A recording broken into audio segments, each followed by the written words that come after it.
Então, nós vimos já algumas origens. A última origem que nós vimos foi do capítulo 4, versículo 17 a 26, que foi a origem da cidade. Como surgiram as cidades? Nós encontramos aqui em Caim, na história de Caim, a primeira cidade. Foi o próprio Caim quem edificou uma cidade e a chamou pelo nome de seu filho, Enoque. Capítulo 4, versículo 17. Então, o tempo vai passando e a cidade que foi construída por um assassino, por sinal, ele era o patriarca, digamos assim, do clã e que foi crescendo, ela também teve, junto ao seu crescimento numérico, o crescimento do pecado. Até vimos um pouco disso, mostrando que as cidades tendem, por causa do pecado, a ter um aumento da proliferação desse próprio pecado, indo para uma degradação. Então, o que acontece é que a cidade de Caim ela é tão influente na sua vida, confortável, artística, divertida, uma vida atraente. Ela é tão atraente que no capítulo 6 nós encontramos um terrível mal. É que os filhos de Caim, ou a descendência de Caim, conseguiram cativar os filhos de Deus, que estão no capítulo 5 de Gênesis. Essa mistura faz com que não haja mais pessoas que andem com Deus, na verdade, exceto uma família. Ou seja, nós já observamos o perigo das tentações de um mundo que jaz do maligno, como nos diz o apóstolo João em sua primeira carta. O que acontece? É que o pecado só cresce. Imagine, se aqueles que deveriam ser sal da terra e luz do mundo, que é a igreja do Senhor Jesus de todos os tempos, que inclusive de nossos tempos, ela se misturou com o mundo e se contaminou, então não resta mais nada. Por isso já deve ser para nós uma exortação profunda, para cada um de nós e para a igreja como um todo. É que a igreja precisa ser sal da terra e luz do mundo, ela precisa ter esse cuidado. Porque se não há sal, então a comida se estraga. Em nossos dias, nós temos os refrigeradores. Nos dias antigos, não, eles salgavam a comida para que ela não estragasse. Ainda hoje, nós vamos encontrar alimentos com sódio para conservar alimentos em caixinha, né? Em lata. E assim, veja que esse recurso antigo de usar o sal para conservar alimentos ainda perdura em nossos dias. O que acontece é que sem sal estraga. Então, o mundo é como uma grande carne e que precisa ser salgada para ser conservada. Se não há sal, essa carne vai apodrecer. E é o que acontece com o mundo quando a igreja não está realmente vivendo como sal da terra e luz do mundo. Jesus disse, então, para nada mais presta. Lá em Mateus, capítulo 5, versículo 13 a 16, Jesus disse, vós sois o sal da terra. Ora, se o sal vier a ser insípido, como lhe restaurar o sabor? Para nada mais presta, senão para lançado fora, ser pisado pelos homens. E aí os versículos 14 a 16 continuam falando sobre a igreja como luz do mundo. Então, o que aconteceu aqui em Gênesis capítulo 5 e 6 é que o povo de Deus, que vai andando com o Senhor aparentemente bem, no capítulo 5, tanto que no versículo de número 22 diz que um personagem, o Enoque, andou com Deus. E no 24 diz que andou com Deus e já não era porque Deus o tomou para si. Então, nós temos homens de Deus, nós temos pessoas que andam com Deus, pessoas que de fato estão vivendo um culto ao Senhor. Todavia, apesar desses personagens principais que nós encontramos no capítulo 5 de Gênesis, pensando em termos gerais, o que o capítulo 6 nos diz é que nem todos foram firmes, nem todos conseguiram perseverar diante da tentação da cidade de Caim, da tentação dessa cidade que vive para si mesmo, uma cidade hedonista, Uma cidade em que tem boa conversa, uma cidade que consegue cativar as pessoas, uma cidade que oferece conforto, né? Nós vimos isso quando o capítulo 4 nos fala da capacidade, dos recursos desenvolvidos pela cidade de Caim. Eles, em vez da caça, já estavam criando gado, facilitando a vida de todo mundo. Eles criaram instrumentos cortantes de bronze e de ferro, então veja que eles estavam avançando tecnologicamente. Eles proporcionavam lazer, diversão, entretenimento, como nós encontramos com os criadores dos instrumentos, como a harpa e a flauta. Então veja que é uma cidade boa de se viver. O jovem, ou mesmo um adulto, mas acho que principalmente o jovem, vai para uma cidade grande, aqueles jovens que viviam em cidades pequenas, que não tem muita diversão, não tem muita coisa atraente, chega numa cidade grande e vê aquela agitação e uma infinidade de opções e lazer, e conforto, e tecnologia e assim por diante, eles se sentem muito, extremamente cativados, tentados a ficar ali, eles não querem mais voltar para o interior. Fazer o que no interior? E não é necessariamente por causa da falta de trabalho. Sabemos que essa é uma das principais causas. Todavia, muitos querem ficar em cidades grandes por causa daquilo que ela proporciona, pensando em todo o conforto, lazer, entretenimento e tudo aquilo que ela tem e cativa. O que acontece é que os filhos de Deus se sentem cativados. Os filhos de Deus são presos por tudo aquilo que a cidade de Caim oferece. A cidade de Caim ela é perigosa. E para que a gente tenha um comparativo, nós encontramos lá em Apocalipse, capítulo 17, uma outra cidade, aqui na figura da Babilônia, que também é uma cidade cativante. É uma cidade cativante. E diz o texto o seguinte, capítulo 18, versículo 1 mesmo. Depois destas coisas, vi descer do céu outro anjo, que tinha grande autoridade, e a terra se iluminou com a sua glória. Então exclamou com potente voz, dizendo, caiu, caiu a grande Babilônia, e se tornou morada de demônios, covil de toda espécie de espírito imundo, e esconderijo de todo gênero de ave imunda e detestável. E aí veja o que é essa Babilônia, que aqui é Roma, certo? É uma figura da cidade de Roma, e nós não vamos tratar isso, mas o principal foco de Apocalipse é o inimigo, o arqui-inimigo da igreja daqueles dias, pelo qual o apóstolo João estava preso na ilha de Patmos, por causa do evangelho, perseguição romana, e ele diz que esta Babilônia é detestável porque todas as nações têm bebido do vinho do furor da sua prostituição. Com ela se prostituíram os reis da terra, também os mercadores da terra se enriqueceram à custa da sua luxúria. Veja, ela proporciona o quê? Ela proporciona de tudo. E as pessoas são atraídas à Babilônia. E as pessoas enriquecem na Babilônia. E as pessoas se dão bem. Quando uma pessoa vai para São Paulo e vem a partir de uma outra cidade, em geral ela pensa, vou ganhar muito dinheiro. Lá tem muitas oportunidades, vamos ganhar dinheiro, vamos enriquecer. Veja a semelhança, aquilo que as grandes cidades de um mundo que jaz no maligno prometem proporcionar, atraindo as pessoas que às vezes estavam num lugar muito melhor, pensando em qualidade de vida, mas atraídas pelas propostas da luxúria, do enriquecimento, vão para lá. E o que acontece? Quando cai a Babilônia, o versículo 9 diz, chorarão e se lamentarão sobre eles os reis da terra, e que com ela se prostituíram e viveram em luxúria, quando virem a fumaceira do seu incêndio. E aí ele continua dizendo, e sobre ela choram e pranteiam os mercadores da terra, porque já ninguém compra a sua mercadoria. Então vejam o que ela proporciona.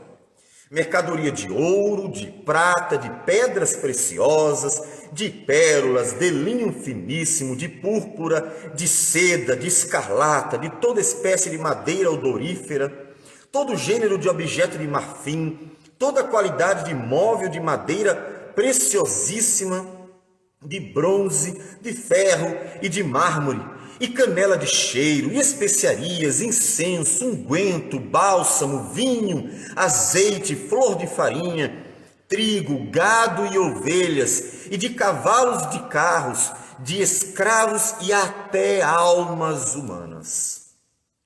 Então, observe que a cidade neste mundo que jaz no maligno, a cidade de Caim, ela tem muita coisa a oferecer, que prende, cativa as pessoas. As pessoas não querem a cidade no campo, a vida no campo, porque elas querem isso aqui.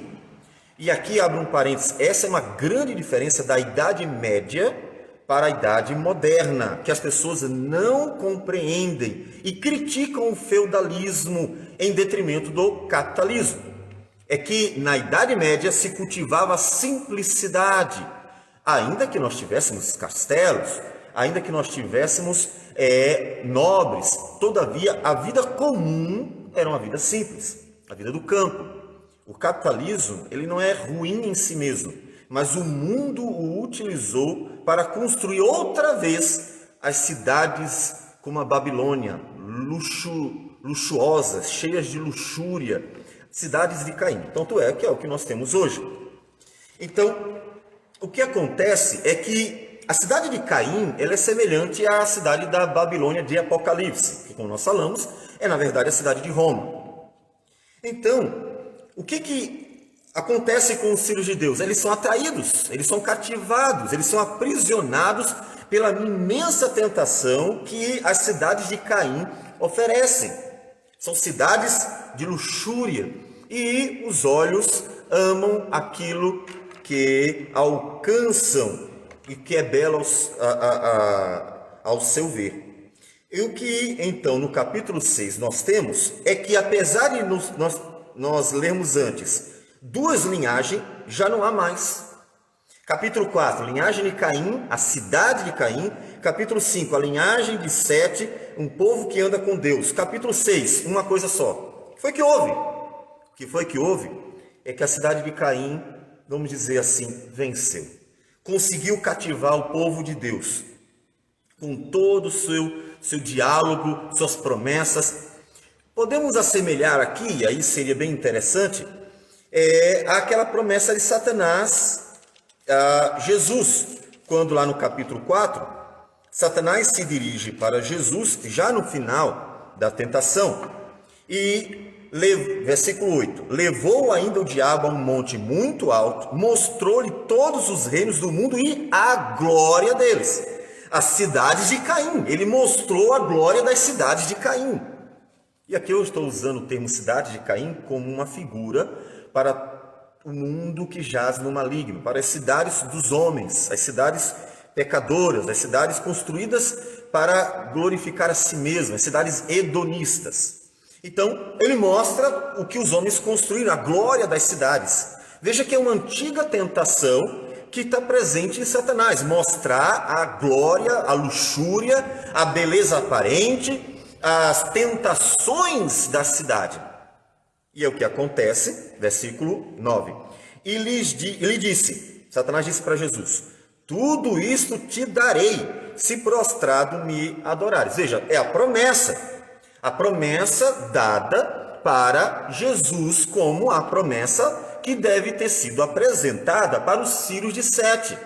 Venham para cá. E eles deram mulheres, eles deram conforto, lazer, eles deram uma série de benefícios a parentes. Coisas boas que eles provavelmente não tinham dentro do clã de Sete, que não estava, é o que dá a entender o capítulo 5, tão preocupado com o desenvolvimento, porque estavam preocupados com a adoração. Essa é a ideia que nós encontramos no capítulo 5, nos remete a esse contraste entre a cidade de Caim, que é hedonista, vive para si mesmo, então vai atrás do avanço, porque tudo que resta é esta vida para eles, e o povo de Deus, do capítulo 5, que não apresenta nenhum tipo de avanço, parece que não está preocupado com isso, porque tem uma expectativa maior, uma perspectiva melhor. ele está olhando para a vida eterna, está olhando para a promessa redentora.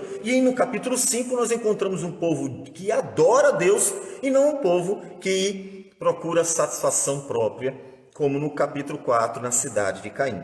E então Satanás usa a mesma estratégia lá com Jesus e promete, vou lhe dar todo esse conforto, prazer, todas essas coisas boas à vista, gostosas à vista, caso você me adore.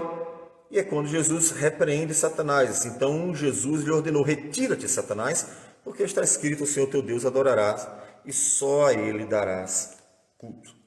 Então, observe que nós temos um problema, é que a cidade de Caim se desenvolve muito rápido, muito bem, se desenvolve com uma qualidade, pensando aqui em aspectos técnicos, muito grande.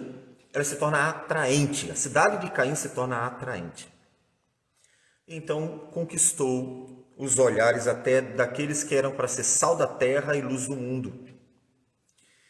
E no capítulo 6, nós temos essa junção daqueles que são cidadãos da cidade de Caim e aqueles que foram atraídos à cidade de Caim. Que, digamos assim, foram deixando o seu clã, a sua vila, a sua cidadezinha agradável, pacata e tranquila, o seu feudalismo, e foram aderindo a tudo aquilo que a cidade de Caim prometia. Capítulo 6, então, diz assim: como se foram multiplicando os homens na terra, e lhes nasceram filhas, vendo os filhos de Deus que as filhas dos homens eram formosas, tomaram para si mulheres, as que entre todas mais lhe agradaram.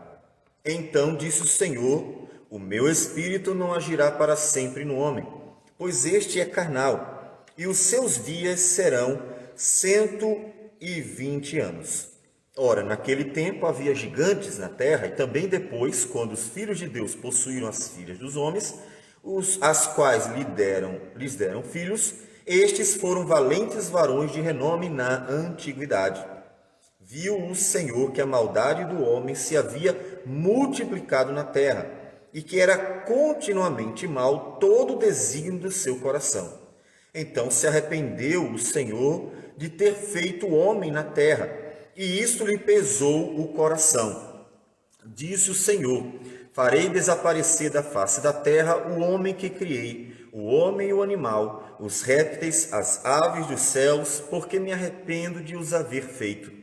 Porém, Noé achou graça diante do Senhor.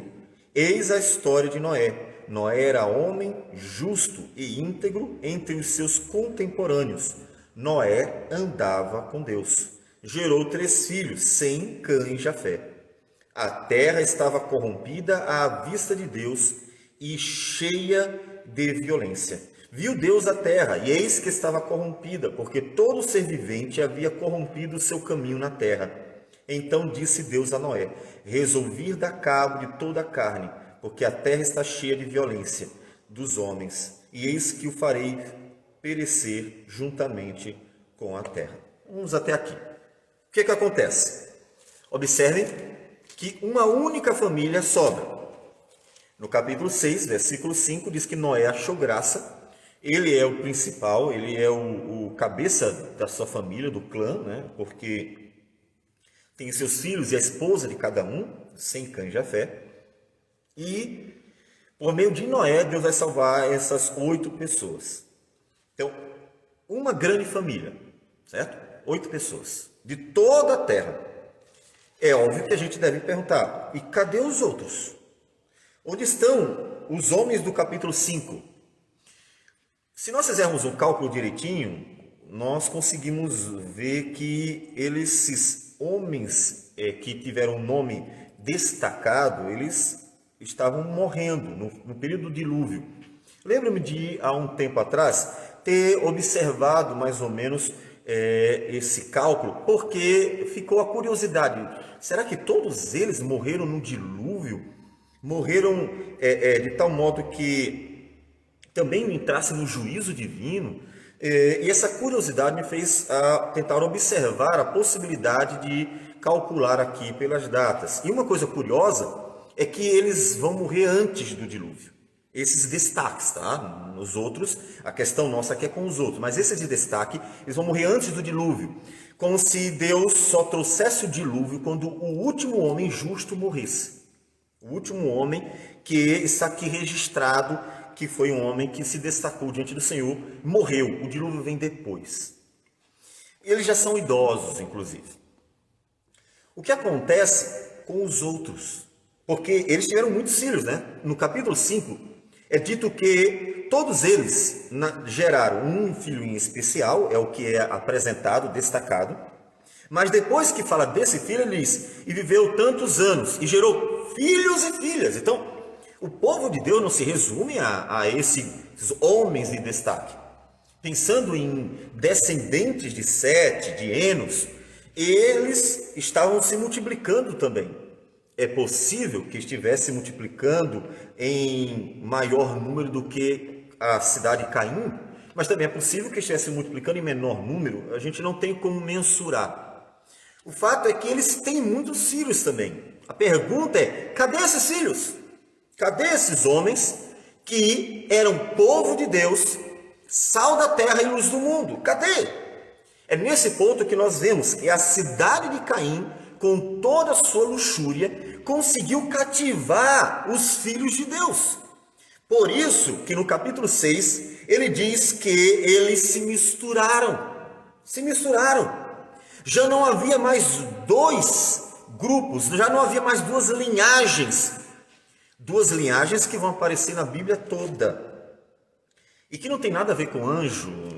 Em nenhum momento na Bíblia nós encontramos linhagem de homens e linhagem de anjos. Tá? Essa ideia ela não se encaixa com nenhum texto da Bíblia, nenhum mesmo. Então, são duas linhagens de pessoas. E essa linhagem nós vamos encontrar na palavra de Deus para Eva em relação à sua promessa redentora. Gênesis 3,15. Porém, inimizade entre ti e a mulher, entre a tua descendência e o seu descendente. Este te ferirá a cabeça e tu lhe ferirás o calcanhar.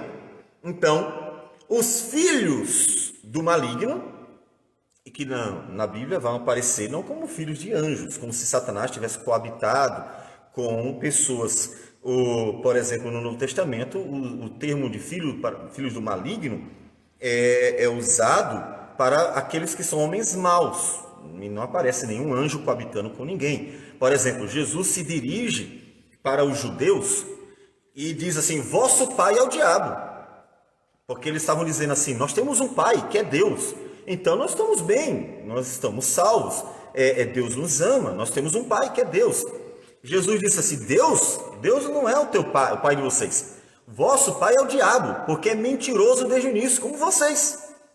Então veja que o diabo passa a representar todos os malignos. Então essa é a questão aqui de Gênesis 3, versículo 15. A inimizade entre os filhos da mulher, pensando aqui na história redentora, porque ele está prometendo que um filho dela traria a redenção, pisaria a cabeça da serpente, e os que seguiriam Satanás, que aqui é a serpente, o maligno.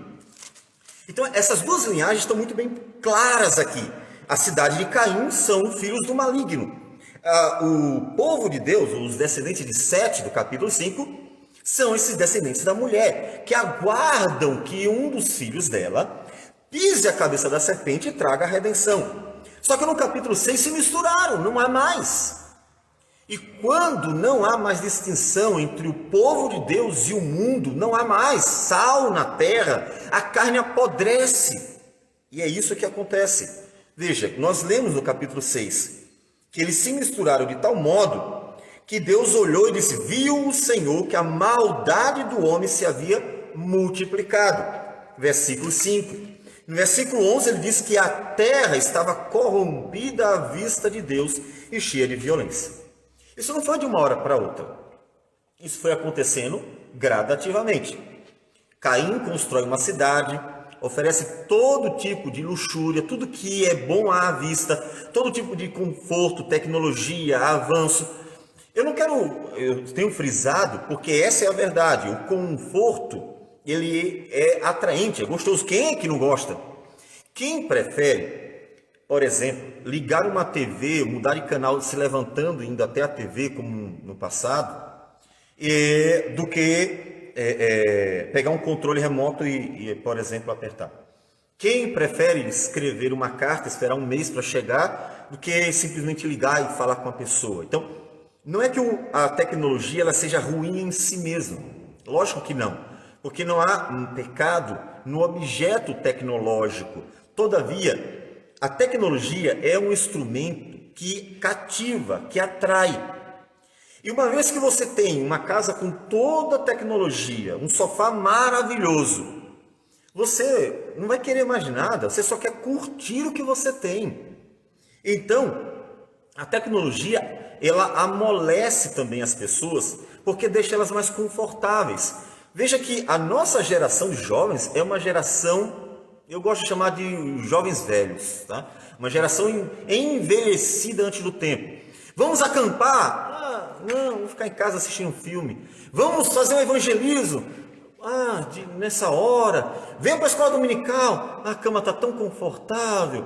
Tudo é muito molenga. São jovens molengas. São jovens que não têm um ímpeto, não tem um desejo de fazer algo mais, não tem uma firmeza e uma coragem, uma ousadia, uma energia. São jovens molengas, sempre aquela coisa muito assim, aqui está tão bom, aquela coisa tudo muito mole. Isso porque o conforto amolece o ser humano. Se você tem todas as facilidades, quem é que vai querer algo mais difícil? Ninguém. Então, a questão não é que a tecnologia em si seja algo ruim, mas ela, nas mãos de malignos, é um instrumento muito forte para cativar as pessoas e colocá-las em uma zona de conforto que, para o contexto de um mundo que jaz no maligno e que nós temos que lutar, não é bom. Não é bom. Porque, em vez de lutar, os soldados deitam na cama e dormem, cochilam, e assistem TV, vão torcer pelo seu time de futebol e assim por diante. Quem é que quer sair de um confortável sofá, de uma televisão imensa e de todo um conforto ao seu redor para ir lutar contra o império das trevas? Ninguém. Veja que lá no capítulo 6 de Efésios diz assim: quanto ao mais, versículo 10, sede fortalecidos no Senhor e na força do seu poder, revestivos de toda a armadura de Deus para poderdes ficar firmes contra as ciladas do diabo, porque a nossa luta não é contra o sangue e a carne, sim contra os principados e potestades, contra os dominadores deste mundo tenebroso, contra as forças espirituais do mal nas regiões celestes. Portanto, tomai toda a armadura de Deus para que possais resistir no dia mau e depois de terdes vencido tudo, permanecer inabaláveis. Então veja que Paulo nos diz que a nossa vida é uma guerra contra as forças espirituais do mal.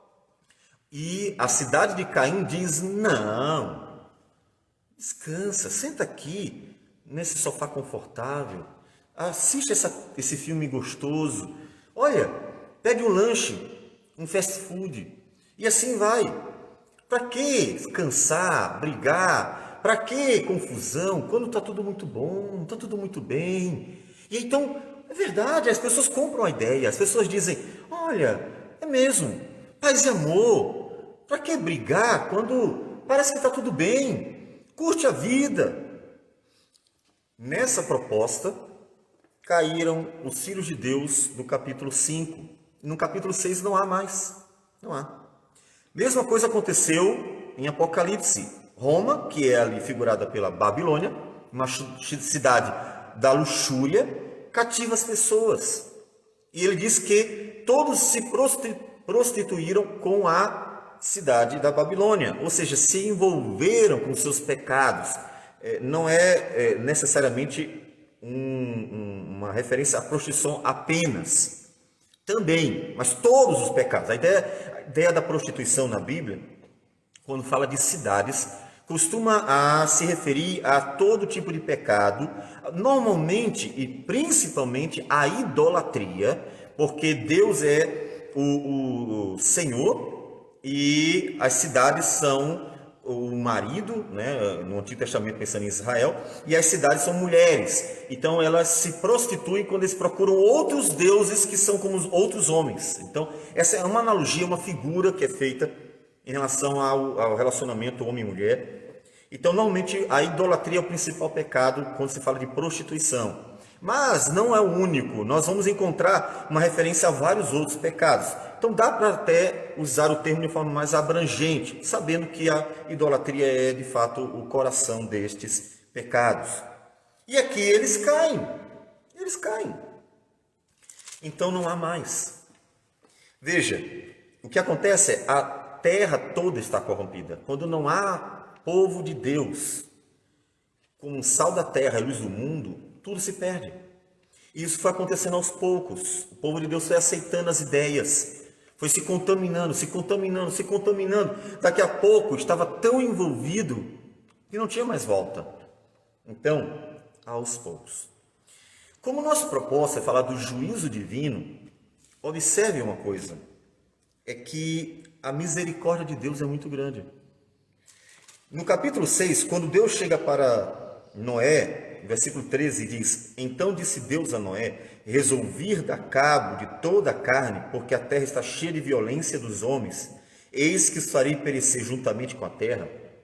Deus não disse isso no primeiro momento em que os homens começaram a se misturar, os filhos de Deus com os filhos dos homens, que as coisas começaram a ir para o poço, para o abismo.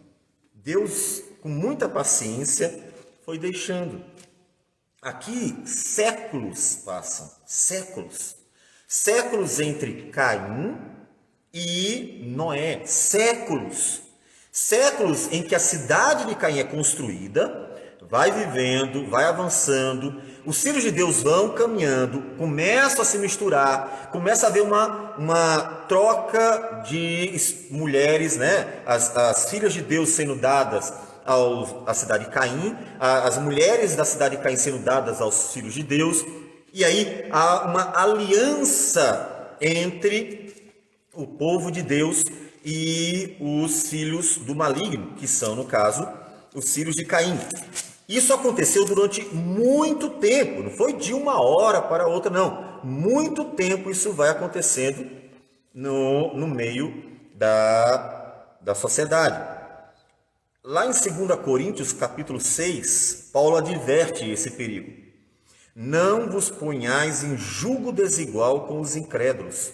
Porquanto, que sociedade pode haver entre a justiça e a iniquidade? Veja, olhando para Caim e os filhos de Deus, que é exatamente o que Paulo está mencionando aqui em forma de ordenança, exortações, aconteceu historicamente.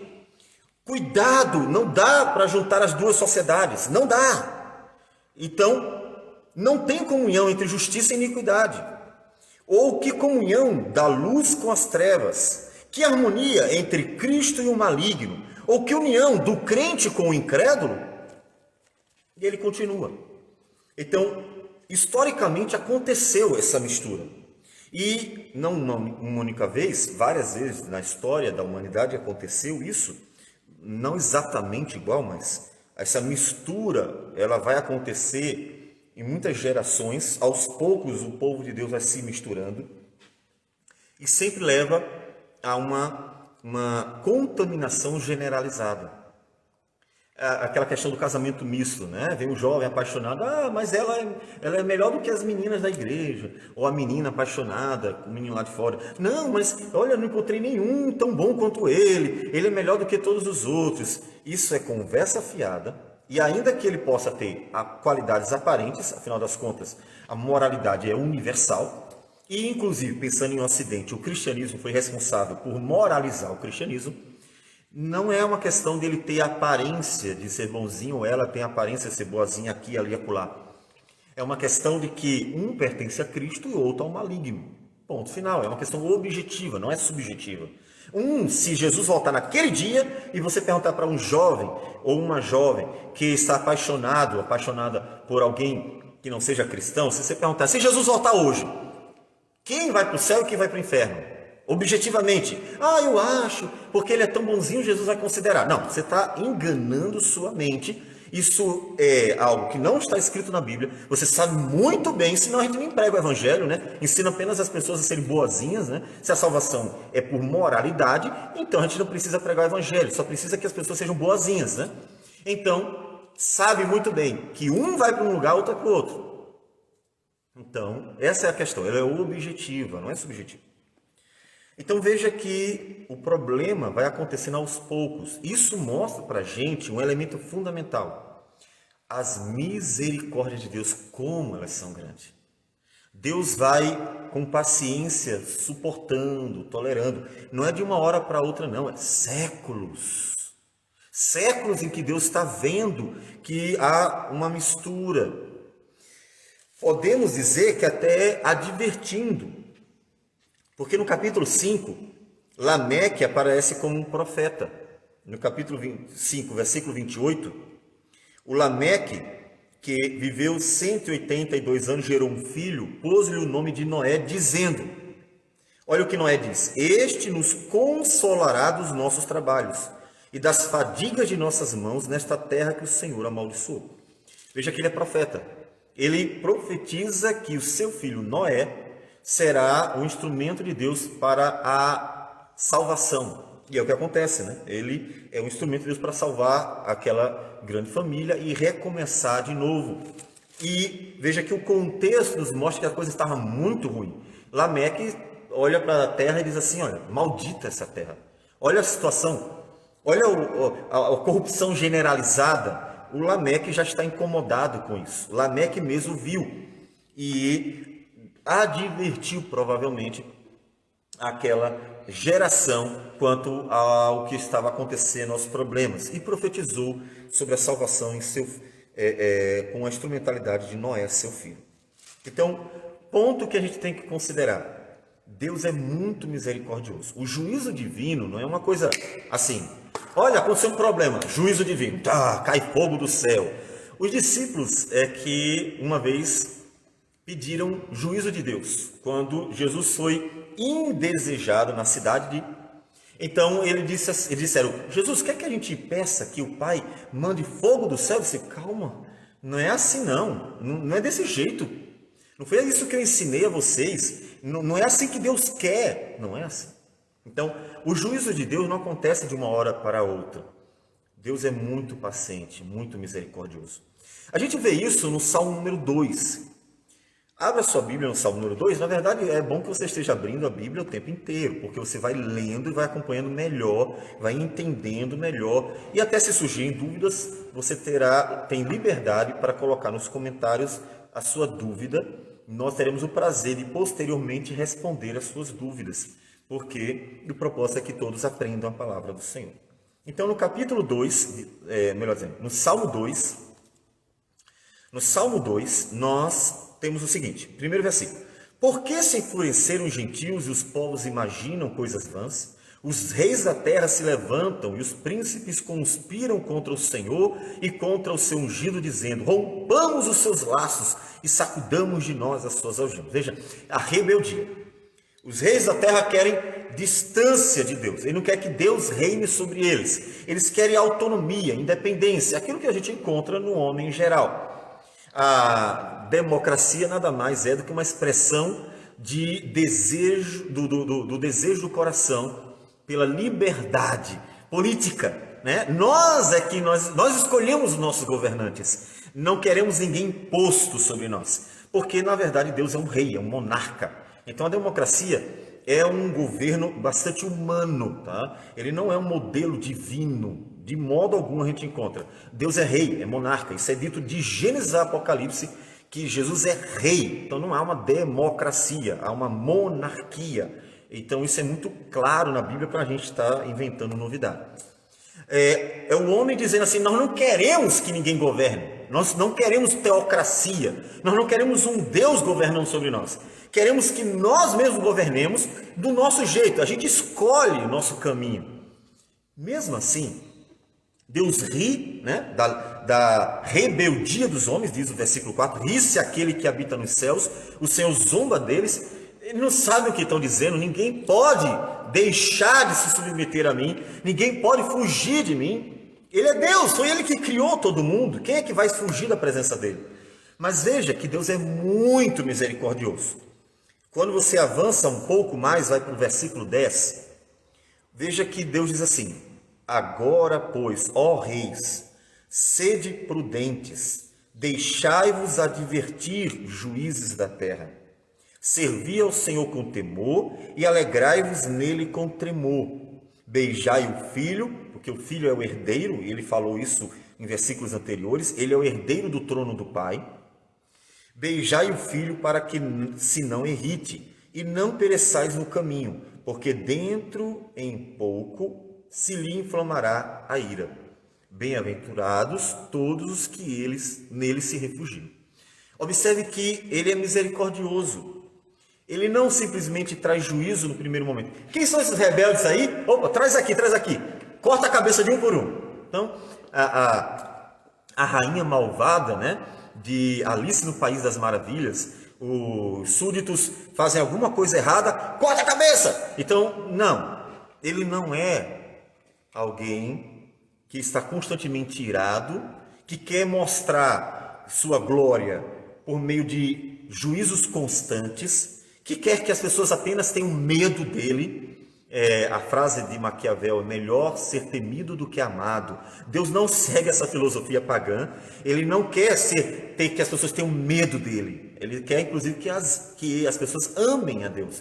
Tanto é que o primeiro grande mandamento não é tenha medo de Deus, cuidado com tudo que você faz. O primeiro grande mandamento é amarás o Senhor teu Deus. Então, Deus é misericordioso. E de tal modo é misericordioso que adverte aqueles reis: olha, pare com isso.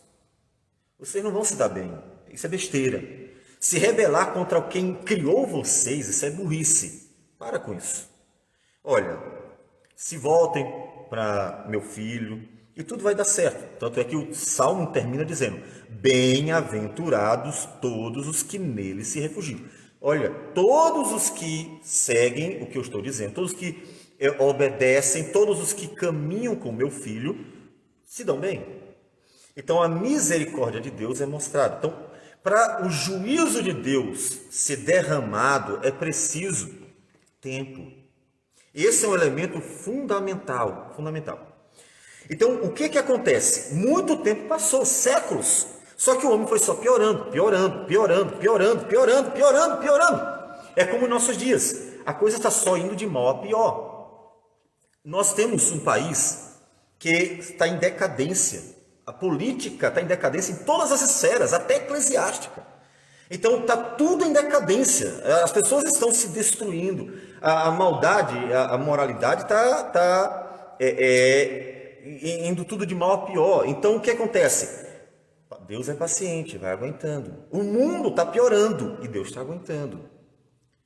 Ele está aguentando porque Ele é misericordioso. No momento certo, depois que chegar no limite, aí Ele vai trazer o juízo.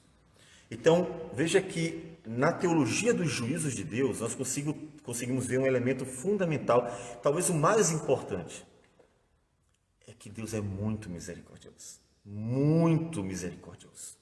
Deus está sempre pronto para derramar suas misericórdias para aqueles que buscam humildemente sua graça, seu favor. Deus é muito misericordioso.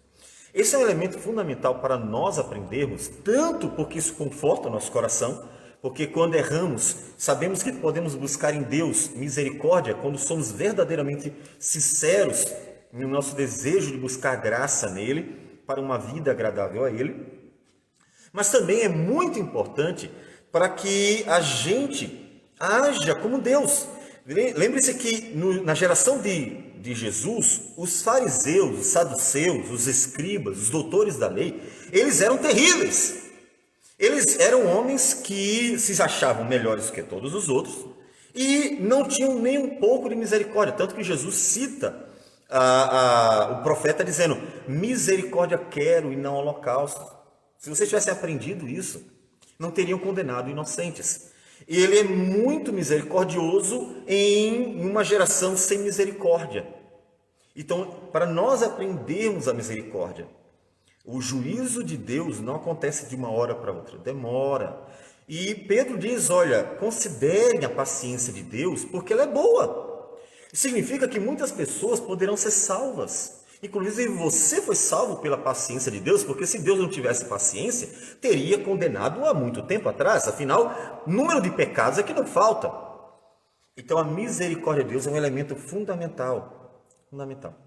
Nós vamos ver isso, caminhando um pouco mais sobre os juízos de Deus, no capítulo 15 de Gênesis. Avançando um pouquinho mais, 2 versículos interessantes. Deus chama Abraão, está falando com ele, já tinha chamado no capítulo 12, mas ele chega de novo junto a Abraão, fala com ele, promete o filho, diz que Abraão creu, versículo 6, e isso lhe foi imputado para a justiça. E então Deus vai fazer uma aliança com Abraão, que Abraão está, Senhor, mas até agora nada, então como vou saber que isso vai acontecer? O Senhor não me fez uma aliança comigo ainda, em outras palavras.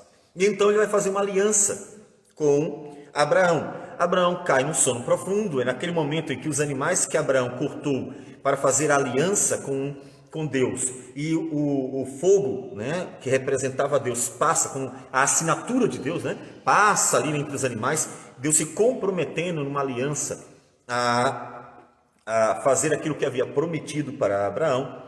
Então é nesse momento que diz o texto, vamos ver a partir do versículo 12.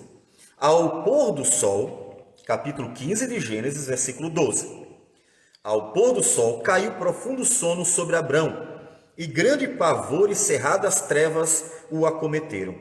Então lhe foi dito, sabe com certeza que a tua posteridade será peregrina em terra alheia, e será reduzida à escravidão, e será afligida por 400 anos. Então, ele já está anunciando os dias futuros, que é exatamente o que nós encontramos em Êxodo.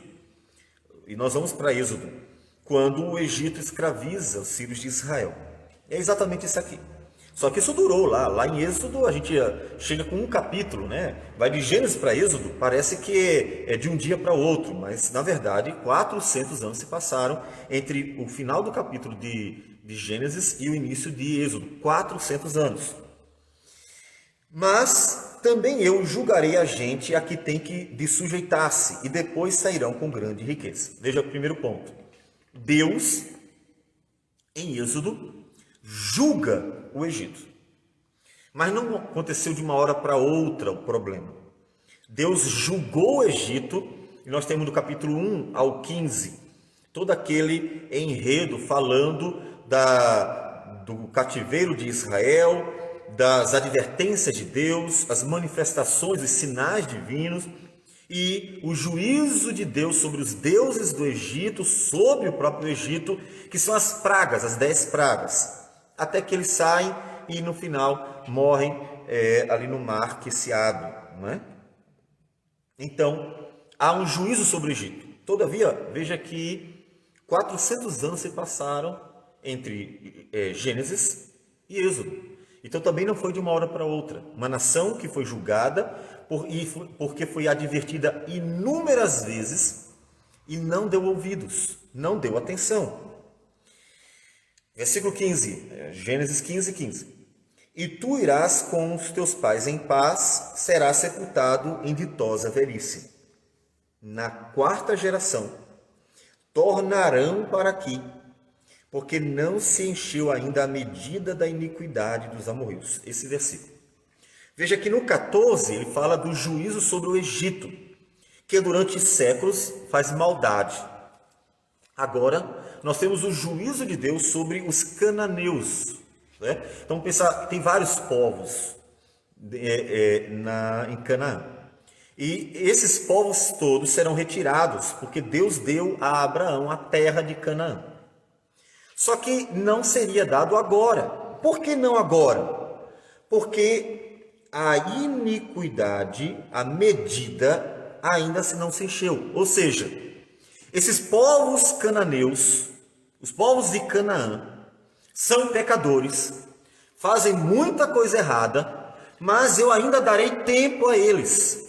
Paciência, misericórdia, percebe? A paciência de Deus manifesta a misericórdia de Deus, porque dá tempo ao homem para se arrepender, para ele mudar. E mostra que Deus não é um Deus de ira apenas, é um Deus de muito mais misericórdia. Então Deus, com muita paciência, ia esperar. Eu vou esperar que aumente o pecado deles, aumentando, até chegar a um ponto que não dá mais. Ia chegar, porque inclusive Deus está anunciando o futuro, então obviamente era inevitável que fosse acontecer aquilo dali. Eles iam aumentando os pecados e Deus disse que isso aconteceria, tanto é que lá na frente é que Deus iria trazer o juízo sobre os cananeus, mas isso depois de séculos. Lá em Josué, para a gente fazer um paralelo, capítulo 2, nós temos os espias que vão para Jericó. E acontece, que o pessoal descobre que tem espias, e então eles, versículo 8, antes que os espias se deitassem, foi ela ter com eles ao eirado. Eles entram na casa de uma mulher prostituta, a Raabe, e as pessoas estão procurando ele. Os policiais estão procurando ele, os soldados estão procurando eles. Então, olha o que ela diz, a Raabe. E lhes disse, bem sei que o Senhor vos deu esta terra. Então veja, chegou o momento de trazer juízo sobre nações pagãs, que são exatamente as nações que ele avisou para Abraão, que iria aumentar até chegar no limite da iniquidade. Deus pacientemente ia suportando, até que chegasse nesse limite. Então Deus vai dar a terra para todos vocês, e que o pavor que infundis caiu sobre nós, e que todos os moradores da terra são desmaiados, porque temos ouvido que o Senhor secou as águas do mar diante de vós, quando saíeis do Egito, e também o que fizestes aos 2 reis dos amorreus, Seom e Og, que estavam além do Jordão, os quais destruíste.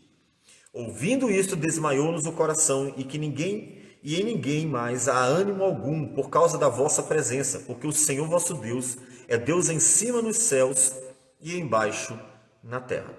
Então veja que ela teve conhecimento sobre a glória de Deus, o que Deus estava fazendo, e ela creu que de fato Deus tinha prometido e daria aquela terra para Israel. Mas essa terra dada a Israel, além de cumprir a ideia da promessa para que eles tenham uma terra que mana leite e mel, tinha um outro propósito também, servir de juízo. Então, em todas essas manifestações do juízo de Deus, nós encontramos um elemento fundamental. As misericórdias de Deus faz com que Deus tenha paciência e vá esperando que as coisas caminhem até chegar num limite. Deus não faz juízo de uma hora para outra. O homem é que faz isso, é que acha que no primeiro momento já tem que estar cortando a cabeça de todo mundo. E normalmente isso com quem ele não gosta, Porque pode ser o pior pecador. Se ele gostar daquela pessoa, o juízo não é dado para ela. Mas se ele não gostar, e é um outro elemento que é importante dentro do juízo de Deus. Deus não faz acepção de pessoas, o homem faz.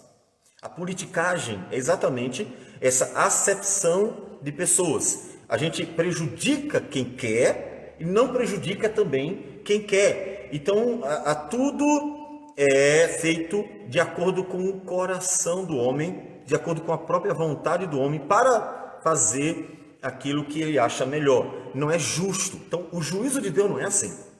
Observe que com todos eles, a misericórdia de Deus é manifesta, mas não só a misericórdia, a justiça de Deus. Lá em Gênesis, capítulo 6, os filhos de Deus se misturaram com os filhos dos homens. E quando o dilúvio veio, nós temos descendentes do povo de Deus e descendentes de Caim. Nós temos os 2 descendentes. Isso mostra que não há a acepção de pessoas. O juízo veio igual para todos. Não veio para um, mas esse aqui é o meu peixe, né? Na política, né? Esse aqui é meu, então ninguém mexe com ele, né? Aquele dali é um Zé Ninguém, ou nem gosta, olhou para mim de cara feia, não gostei. Então esse ali, por qualquer coisinha, condena ele. E assim funciona. Os homens são injustos. A justiça do homem ela não tem refletido a justiça de Deus. E quando ela não reflete a justiça de Deus, ela não glorifica a Deus. Inclusive na igreja. Quando pessoas são prejudicadas por nada e outras são poupadas, mesmo fazendo muito mais, isso mostra que não tem justiça. Há acepção de pessoas. Isso acontece em denominações N aí. Então, para refletir a justiça de Deus, a igreja precisa aprender a misericórdia. Veja que Deus é muito paciente, mas também que não há acepção. Em todos os casos, o juízo é para todos. Para todos. Não há acepção. E aqueles também, sem acepção de pessoas, que buscam a Deus, a sua misericórdia, que buscam refúgio em Deus, que pedem misericórdia, que buscam sua graça, também recebem, sem acepção de pessoas, a misericórdia de Deus. É claro que a gente está falando aqui de uma forma bastante simples em relação a essa busca por misericórdia. O que é essa busca por misericórdia? Eu precisaria entrar na questão da morte do filho em nosso lugar. Nós temos a questão de um pedido de misericórdia verdadeiro, que significa também uma busca por mudança e assim por diante. Então tem todo um contexto mais amplo, porque senão qualquer um vai dizer assim, não, tá, tudo bem. Mas na verdade é só para fingir. Há pessoas que dizem que está tudo bem, mas só para se livrar do problema na hora e depois seguem o seu coração de novamente. Então, não é isso. Então, vimos algumas questões importantes sobre a teologia do juízo de Deus. O juízo de Deus, ele demora. Por isso que não podemos esperar, Jesus vai voltar a qualquer momento com o mundo de qualquer jeito. Não. Nós estamos aprendendo na teologia do juízo de Deus que isso não acontece assim. Que Deus espera chegar no limite. O limite, eu lembro muito bem quando os pais diziam para os seus filhos que estavam fazendo besteira. Aí eu falei, olha, menino, para com isso, estou por aqui com você. Quando eles dizem, estou por aqui com você, é porque está chegando no limite. No limite, ó, chegou, encheu, está por aqui. Então, Deus é misericordioso, é justo e não faz acepção de pessoas. E espera pacientemente até que se encha o limite da iniquidade. Vamos avançar mais um pouquinho para Gênesis capítulo 18. Há um outro povo que também é alvo do juízo divino. Capítulo 18, versículo 16, quando Deus está conversando com Abraão, nos diz assim: tendo se levantado dali, aqueles homens olharam para Sodoma e Abraão ia com eles para os encaminhar. Disse o Senhor, ocultarei a Abraão o que estou para fazer, visto que Abraão certamente virá a ser uma grande e poderosa nação, e nele serão benditas todas as nações da terra, porque eu o escolhi para que ordene seus filhos e a sua casa depois dele, a fim de que guardem o caminho do Senhor e pratiquem a justiça e juízo, para que o Senhor faça vir sobre Abraão o que tem falado a seu respeito. Disse mais o Senhor, com efeito, o clamor de Sodoma e Gomorra tem se multiplicado. Pensando aqui em relação aos dias do dilúvio. Mesma coisa. Está crescendo. Isso são anos em que Sodoma e Gomorra têm multiplicado o pecado. Está indo demais, está chegando no limite. Deus está dizendo, olha, chegou num ponto limite. E ele diz isso para Abraão. E o seu pecado se tem agravado muito. Então está no limite. Descerei e verei se de fato o que tem praticado corresponde a esse clamor que é vindo até mim. E se assim não é, sabê-lo-ei. Então, se de fato o que estão informando, os mensageiros do Senhor estão dizendo, olha, não dá para aguentar mais, o povo está vivendo um absurdo de pecado. Se realmente chegou no limite, é hora do juízo. Mas precisa chegar no limite. Caso não, Deus continua tendo paciência. Percebe que coisa interessante? Se chegou no limite, é hora do juízo. Se não chegou no limite, ainda há tempo de ter paciência, misericórdia, esperar. Então partiram dali aqueles homens e foram para Sodoma. Porém Abraão permaneceu ainda na presença do Senhor e, aproximando-se a ele, disse: Destruirás o justo com o ímpio? Se houver porventura 50 justos na cidade, destruirás ainda assim e não pouparás o lugar por amor dos 50 justos que nela se encontram? Longe de ti o fazeres tal coisa, matares o justo com o ímpio, como se o justo fosse igual ao ímpio. Longe de ti, não fará justiça o juiz de toda a terra?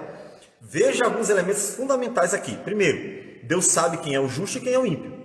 E ele faz distinção. Ele não vai lançar o juízo: olha, eu não aguento mais nada aqui não. Então manda queimar logo tudo aqui, porque eu não aguento mais, estou cansado. E aí vai justo com o ímpio, vai quem estava fazendo coisa certa com quem estava fazendo coisa errada, vai tudo no meio do mesmo barco. Não, Deus não faz isso. Deus não simplesmente manda fogo porque não aguenta mais ninguém. Está cansado, estou cansado, aí dá patada em todo mundo. Deus não faz isso. Deus faz distinção clara. Veja a diferença. Deus não faz acepção de pessoas, significa que ele é justo. E não importa o nome de quem. Eu sou filho de Abraão, então não vai acontecer nada comigo. Eu sou doutor, eu sou isso, não vai acontecer nada comigo. Não. Deus não tem esse negócio de politicagemzinha para favorecer um e favorecer outro, como a gente costuma ver no dia a dia. Deus considera a verdade. Está certo ou que está errado? Não quero saber o nome de quem é. Não quero saber sobre quem está se falando. Ou é certo ou errado. Não há acepção. Deus salva qualquer um que vá a ele e Deus condena qualquer um que não vá para ele. Não tem esse negócio de nome de seu ninguém, não. Rico ou pobre, famoso ou desconhecido, doutor ou leigo, não importa. Deus não faz acepção de pessoas. É isso que significa. Mas Deus faz distinção. Ou seja, ele sabe quem é o justo e quem é o ímpio. Ele separa. Ele não vai condenar o justo com o ímpio. Então, se uma cidade está vivendo absurdos de pecados, Deus sabe quem é e quem não é que está envolvido. Deus faz distinção, desculpa. Deus faz distinção, não faz acepção, mas faz distinção. Por quê? Porque ali, nesse caso, ele está considerando a verdade. Em todos os casos ele considera a verdade. Ele distingue o justo do ímpio, mas ele não faz acepção em relação a quem vai buscá-lo ou quem não vai buscá-lo. E o que acontece? Ele intercede a Abraão. Veja que Abraão sabia que Deus era muito misericordioso e justo. Caso houvesse ali, ele diz, caso haja 50 justos na cidade, ele diz assim: o senhor vai poupar a cidade? Então, olha a misericórdia de Deus outra vez. Olha, se tiver 50 justos, espera um pouco mais. Tenha misericórdia. Não destrua a cidade por amor aos 50. A questão do povo de Deus ser o sal da terra e luz do mundo. Enquanto houver sal, então a terra é conservada. Observe que no dilúvio não tinha mais sal, porque era só uma família. Deus salvou a família e condenou o mundo. Aqui no Sodoma e Gomorra, que nós temos a sequência do texto, nós não vamos ler o texto todo, leia depois. Nós vamos ver que também só tem uma família, que é a família de Ló, um homem justo. Deus salva Ló e sua família e condena a cidade. Então, quando não há sal, a carne vai estragar, apodrece. Quando há justos na cidade, Deus com paciência conserva. Então nós podemos dizer que enquanto a igreja for fiel e houver então sal no mundo, o mundo será conservado.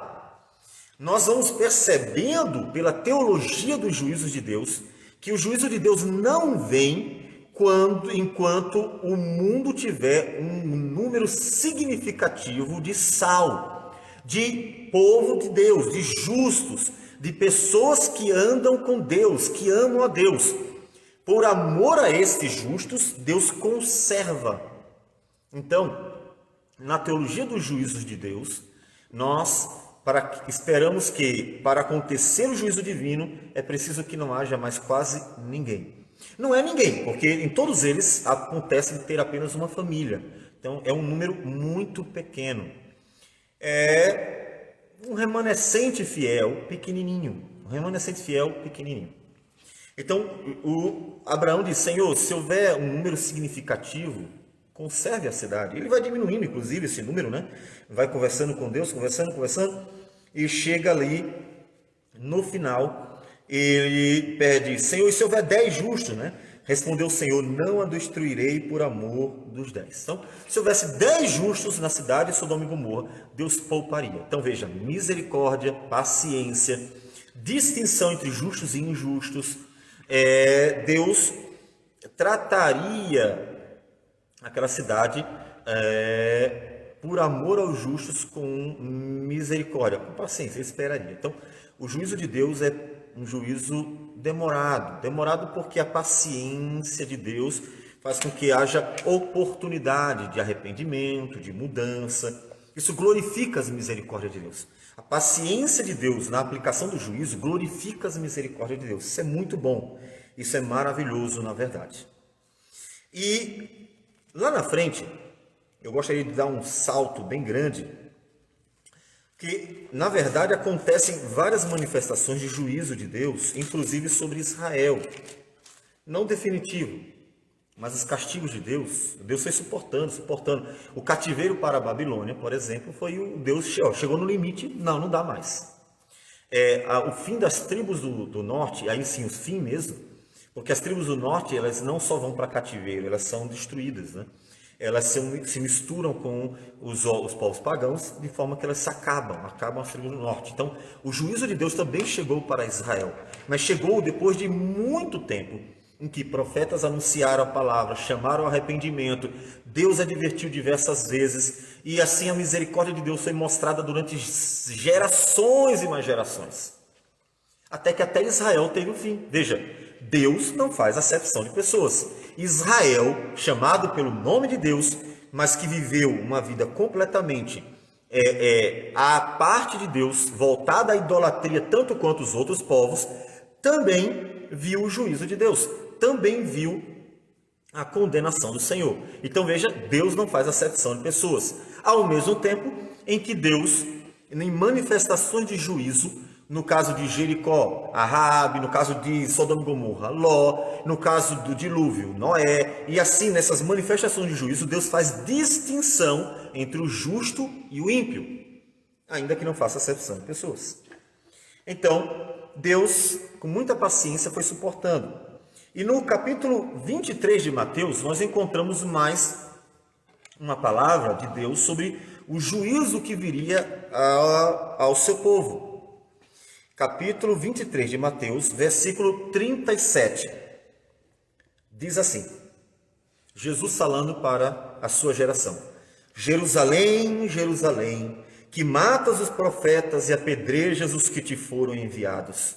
Quantas vezes quis eu reunir os teus filhos, como a galinha ajunta os seus pintinhos debaixo das asas, e vós não quisestes. Eis que a vossa casa vos ficará deserta.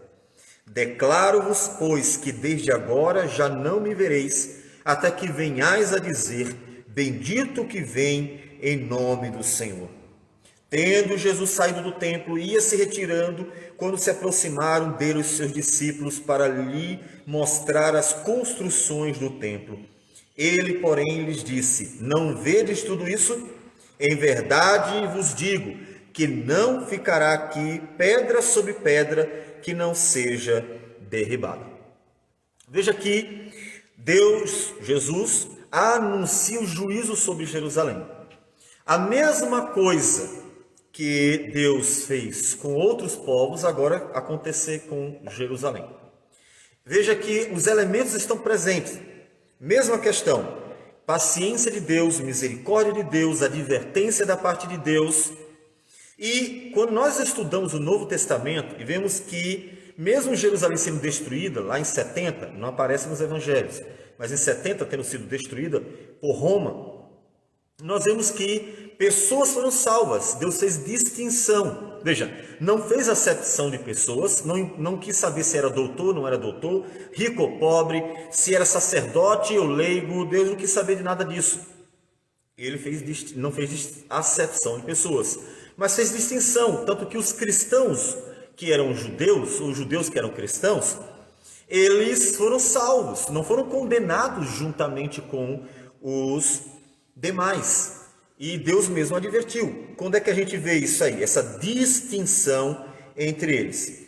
É que um pouquinho mais à frente, quando Jesus continua detalhando esse juízo, ele adverte quanto à queda de Jerusalém, dizendo, versículo 15 agora, Mateus 24, 15. Quando, pois, vires o abominável da desolação de que falou o profeta Daniel no lugar santo, quem lê entenda, então os que estiverem na Judéia fujam para os montes, quem estiver sobre o eirado não desça a tirar de casa alguma coisa, e quem estiver no campo não volte atrás para buscar a sua capa. Então, veja que ele está advertindo. Vocês, quando perceberem que as coisas estão acontecendo, saiam dali. Saiam. Fujam.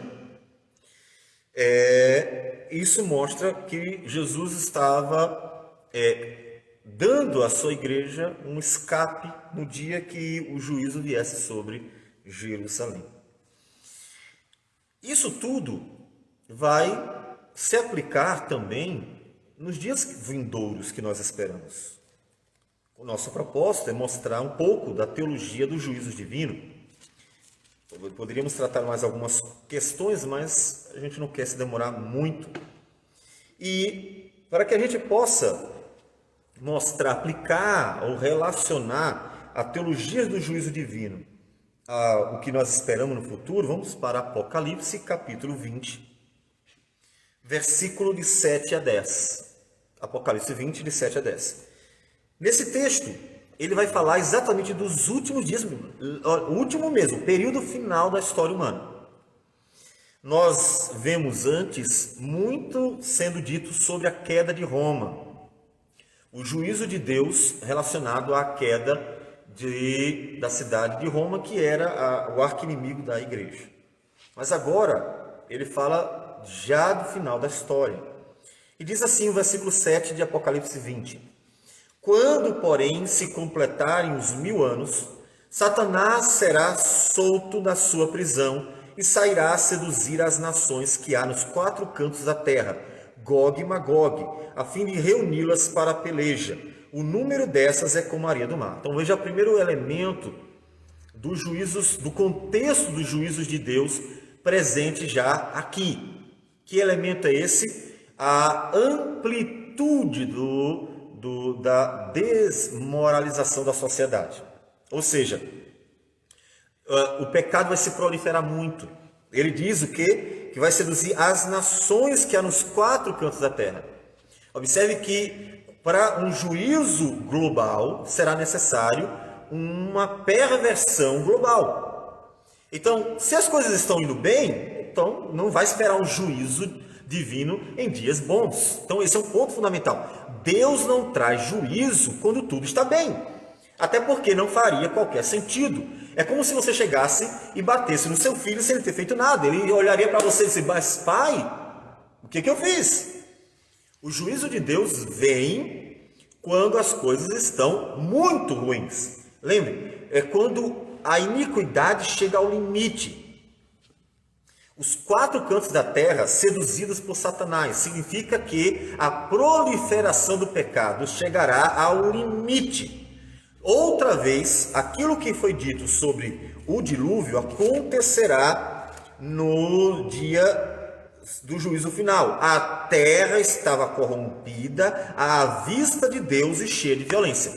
Chegará no limite. Se não chegar no limite, não há juízo de Deus. Então, isso é uma coisa que nós temos que considerar. Por causa da misericórdia de Deus, da paciência de Deus, o juízo final não acontecerá enquanto não chegar o limite da iniquidade global. Nós estamos caminhando para esse limite. E é perceptível isso desde a inauguração da Idade Moderna. As coisas só têm piorado.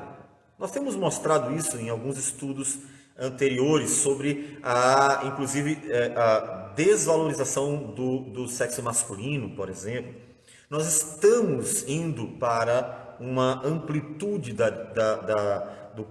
desmoralização social.